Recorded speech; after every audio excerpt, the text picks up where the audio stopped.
article তিনিটা A N আৰু D A আৰু এন হ'ল ইনডেফিনিট আৰ্টিকল আৰু ডি হ'ল ডেফিনিট আৰ্টিকল এতিয়া এ এন আৰু ডি এই তিনিওটাই এটাই বুজায় কিন্তু ডিয়ে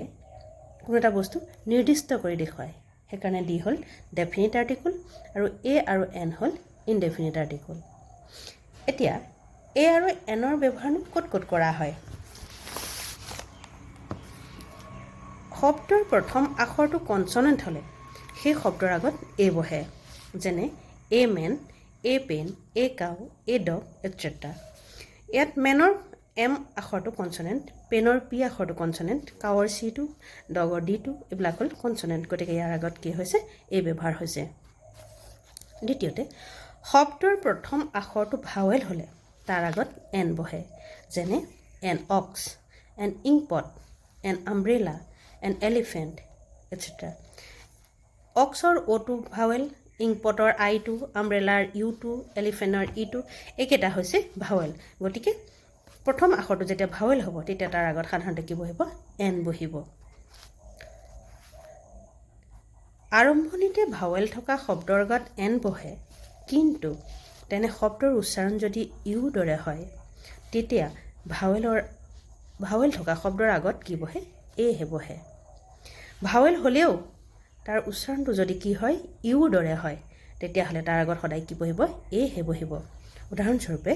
এ university a unit a European a useful thing ইয়াত কি হৈছে ইউ ই এইকেইটা ভাৱেল কিন্তু ইয়াৰ উচ্চাৰণটো কেনেকুৱা হৈছে ইউ দৰে হৈছে গতিকে ইয়াৰ আগত কি বহিছে সদায় এহে বহিব শব্দৰ আগত থকা অ এই ভাৱেলৰ উচ্চাৰণ যদি ৱাৰ দৰে হয় তেতিয়াহ'লে তাৰ আগতো এহে বহিব আমি জানো অটো এটা ভাৱেল কিন্তু ইয়াৰ উচ্চাৰণ যদি ৱাৰ দৰে হয় উদাহৰণস্বৰূপে এ ওৱান ৰুপি নোট অটোৱে কি বুজাইছে ইয়াৰ উচ্চাৰণটো ৱাৰ দৰে হৈছে ওৱান ৰুপি এ ওৱান আইড মেন এ ওৱান মেন বিজনেছ ইয়াত কি হৈছে ওৱানটোৱে ৱা উচ্চাৰণ হৈছে গতিকে ৱা শব্দ মানে উচ্চাৰণ হ'লে তাৰ আগত সদায় কি বহিব এহে বহিব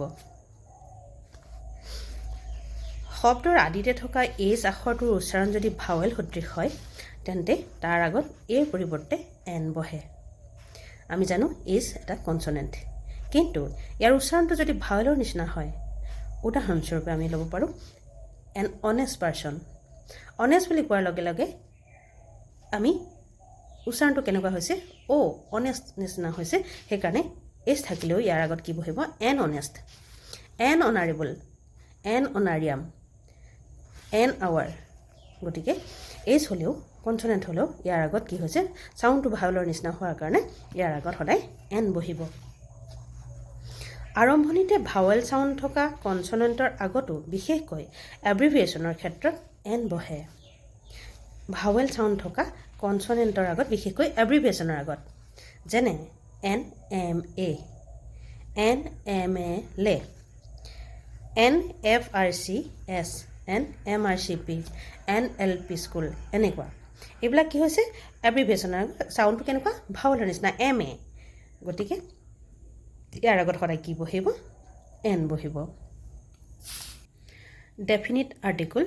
ডিৰ ব্যৱহাৰ কোনো বস্তু জীৱ জন্তু মানুহ আদিক নিৰ্দিষ্টকৈ বুজাবৰ বাবে ডি আৰ্টিকল ব্যৱহাৰ কৰা হয় অৰ্থাৎ কোনো এটা বস্তুক নিৰ্দিষ্ট কৰি বুজাবৰ বাবে আমি কি ব্যৱহাৰ কৰোঁ ডি আৰ্টিকলটো ব্যৱহাৰ কৰোঁ যেনে the book is good the horse runs fast the man is my father ইয়াত কি হৈছে দ্য বুক ইজ গুড বুলি কোৱাৰ লগে লগে কিতাপখন ধুনীয়া কিতাপখনক নিৰ্দিষ্ট কৰি দেখুৱাইছে দ্য হৰ্চ ৰান ফাষ্ট ঘোঁৰাটোৱে কি হৈছে বেগাই দৌৰে ঘোঁৰাটোক নিৰ্দিষ্ট কৰি দেখাইছে the man is my father মানুহজন মোৰ দেউতা এতিয়া মানুহজন বুলি কোৱাৰ লগে লগে নিৰ্দিষ্ট কৰি দেখুৱাইছে কোনজন মানুহ দ্য মেন দ্বিতীয়তে গ্ৰহ নক্ষত্ৰ আদিৰ নামৰ আগত ডি আৰ্টিকল বহে গ্ৰহ নক্ষত্ৰ আদিৰ নামৰ আগত উদাহৰণস্বৰূপে the earth is round earth হ'ল এটা গ্ৰহৰ নাম গতিকে the earth is round the moon is cold the sun is hot etcetera নদী পৰ্বত সাগৰ আদিৰ নামৰ আগত ডি আৰ্টিকল ব্যৱহাৰ কৰা হয় নদী পৰ্বত সাগৰ আদিৰ নামৰ আগত যেনে the Brahmaputra the Bharalu the Pacific ocean the bay of Bengal the Nilachal etcetera তাৰপিছত আহিলে প্ৰসিদ্ধ গ্ৰন্থৰ নামৰ আগত দি আৰ্টিকল ব্যৱহাৰ হয় প্ৰসিদ্ধ গ্ৰন্থ যেনে the Ramayana the Mahabharata the Quran the Gita etcetera বাতৰি কাকত আলোচনী আদিৰ নামৰ আগত দি আৰ্টিকল ব্যৱহাৰ হয় বাতৰি কাকত আলোচনী আদিৰ নামৰ আগত দ্য আছাম ট্ৰিবিউন